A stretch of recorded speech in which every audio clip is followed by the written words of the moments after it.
Welcome to మానవలోకం. కొన్ని నమ్మకాల వల్ల అనేక కుటుంబాలలో ఆనందం అనేదే కరువైంది. మనిషికి మనిషికి దూరం పెరిగి పగలు ప్రతీకారాలతో విడివిడిగా విడిపోయారు. సుఖ సంతోషాలు లేక అనుబంధాలను మర్చిపోయిన వారిలో ఆనందాలు వెల్లివిరుస్తాయి. ఈ వీడియో చూశాక తల్లిదండ్రుల పట్ల ప్రేమ కలిగి ఉంటారు, పిల్లల పట్ల ఆప్యాయత ఉంటారు. ఈ వీడియోని పూర్తిగా చూడండి ఫ్రెండ్స్. లైక్ చేయండి, మీ గ్రూప్లో షేర్ చేయండి, సబ్స్క్రైబ్ చేయడం మర్చిపోకండి. ఇక వీడియోలోకి వెళ్దాం. ఈ కాలంలో కూడా ఆత్మ అనే మూఢాచారం అనేక కుటుంబాల్లో రాజ్యమేలుతుంది. చదువుకున్నవారు, చదువులేని వారు, సైన్స్ తెలిసిన వారు సైతం మూఢాచారాలను నమ్ముతున్నారు. ఆత్మ లేకపోతే మరణించిన మనిషి అదే పోలికతో తిరిగి ఎలా పుడతాడు? ఆత్మ అనేది ఉంటేనే కదా తిరిగి పుట్టాడు అని వాదనకు దిగేవారు ఉన్నారు. మరో కుటుంబంలో వాళ్ళ తాత బ్రతికుండగానే అతని పోలికలతో తన మన్మడు జన్మించాడు. అది ఎలా జరిగింది? అతను మరణించాక తన మన్మడికి తన పోలిక రావాలి కదా. ఆత్మ లేదు అనటానికి ఇంతకన్నా నిరూపణ ఏముంటుంది? వారసత్వ లక్షణాలు అనేవి మరణించిన వారివే కాకుండా బ్రతికున్న వారివి కూడా వస్తాయి. ఇక్కడ ఆత్మ అనేదానికి తావుండదు. ప్రతి మానవుడి దేహం కోటాను కోట్ల కణాలతో నిర్మితమవుతుంది. ఇది తొలుత ఒకే కణంతో మొదలవుతుంది. ప్రతి మానవ కణంలో 46 క్రోమోజోములు ఉంటాయి, అంటే 23 జతలు. వీటిలో 23 జతలు స్త్రీ నుండి, 23 జతలు పురుషుని నుండి ఏకీకృతమై మొదటి కణం ఏర్పడుతుంది. దీన్నే పిండం అని అభివర్ణిస్తాం. ఈ పిండంలో ఉండే 23 జతల క్రోమోజోములపై అనేక జన్యువులు ఉంటాయి. ప్రతి అవయవానికి దాని ఆకృతి, సైజుకు, ఒడ్డు పొడవునకు సంబంధించిన ప్రతి అంశము జన్యువులలో ముందే నిక్షిప్తమై ఉంటుంది. ఈ జన్యువులన్నీ క్రోమోజోములపై ఉంటాయి. ఈ క్రోమోజోములు 23 జతలు ఒకదానితో మరొకటి కలిసి ఒక కణంగా రూపొందే క్రమంలో తల్లిదండ్రుల నుండి బిడ్డలకు పోలికలు వస్తాయి. శిశువుకు తల్లిదండ్రుల పోలికలతో పాటు తాత, ముత్తాత, అమ్మమ్మ, బామ్మ, అలాగే వెనుకటి తరాల వారి పోలికలు ఎవరివైనా రావచ్చు. వాటినే వారసత్వ లక్షణాలు అంటారు. పురుషుల్లోని శుక్రకణాలు స్త్రీలోని అండకణాలతో కలిసి ఫలదీకరణం చెందుతున్నది అంటే వాటిలో జీవశక్తి ఉంటేనే ఫలదీకరణం చెంది పిండంగా మారుతుంది.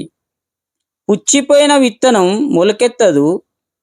విత్తనంలో జీవశక్తి ఉంటేనే మొలకెత్తుతుంది. పుచ్చిపోయిన విత్తనం మొలకెత్తిన జీవం లేని కణాలు పిండంగా మారిన ఆత్మ ఉన్నదనే నమ్మొచ్చు. కానీ అలా ఎన్నటికీ జరగదు. ఆలుమొగలు కలిస్తేనే పిల్లలు పుడతారు. ఊరికే కూర్చుంటే, ఊహల్లో తేలుతుంటే పిల్లలు పుట్టరు. ఈ విషయం అందరికీ తెలుసు. అయినా పూర్వజన్మలు, ఆత్మల గురించి ఆలోచనలో ఉంటారు. ఆత్మ పరమాత్మలో కలుస్తుందని, పరలోకం వెళ్తుందని, లేదా ఈ జన్మల్లో చేసుకున్న పాప పుణ్యాలే ఇతర జన్మలను నిర్ణయిస్తాయని అపోహ పడుతూ ఉంటారు. కొంతమంది కర్మలను ఎక్కువగా నమ్ముతారు. మరో జన్మలను పక్షులుగా, జంతువులుగా, మరో జీవరాశిగా పుడతామని ఊహించుకుంటారు. అది వారి అజ్ఞానానికి నిదర్శనం. నిజానికి దేని కడుపున అదే పుడుతుంది. ఒక జీవి కడుపున ఇంకో జీవి పుట్టడం జరగదు. పక్షులకు పక్షులే పుడతాయి కానీ జంతువులు పుట్టవు. జంతువులకు జంతువులే పుడతాయి కానీ పక్షులు పుట్టవు. ఒక రకం జీవి యొక్క జీన్స్ ఇంకో రకం జీవికి సరిపోవు. కాబట్టి కర్మ సిద్ధాంతాలనేవి మానవుల కల్పితాలే. మరణం తర్వాత మళ్ళీ పుట్టడం అనేది ఎన్నటికీ జరగదు. జీవి జీవించి ఉండగానే మరో జన్మను సృష్టించుకుంటుంది. నీవే ఇంకో తరంగా మారుతావు. అంటే నీ నీవు నీ పిల్లలుగా మారుతావు. నీ పిల్లలు వారి పిల్లలుగా మారుతారు. వారు వారి పిల్లలుగా అలా మార్పు కొనసాగుతుంది. అలా మారే క్రమంలో అంతా నీవే ఉంటావు. నీవు బ్రతికుండగానే నీ మరో జన్మకు కారణమవుతావు. నీకు పుట్టిన సంతానమే నీ మరో జన్మ. అర్థమయ్యేలా చెప్పాలంటే మీరు బ్రతికుండగానే బిడ్డలను కంటారు. ఆ బిడ్డలే మీ జన్మలు. మీరు కన్న బిడ్డలే మీ జన్మలు. అంటే మీరు మీ బిడ్డల రూపంలో మళ్ళీ జన్మించారు. మీ తల్లిదండ్రుల జన్మలు మీరైతే మీ జన్మలు మీ బిడ్డలు. మీ బిడ్డల జన్మలు వారి బిడ్డలు. ఇలా పూర్వం నుండి ఇప్పటిదాకా జన్మల బంధాలు కొనసాగుతూనే ఉన్నాయి, ఇంకా కొనసాగుతూనే ఉంటాయి. ఎప్పుడైతే మానవులు నిజం తెలుసుకుంటారో అప్పుడే ప్రతి మానవుడు కూడా పరిపూర్ణంగా జీవించగలుగుతాడు.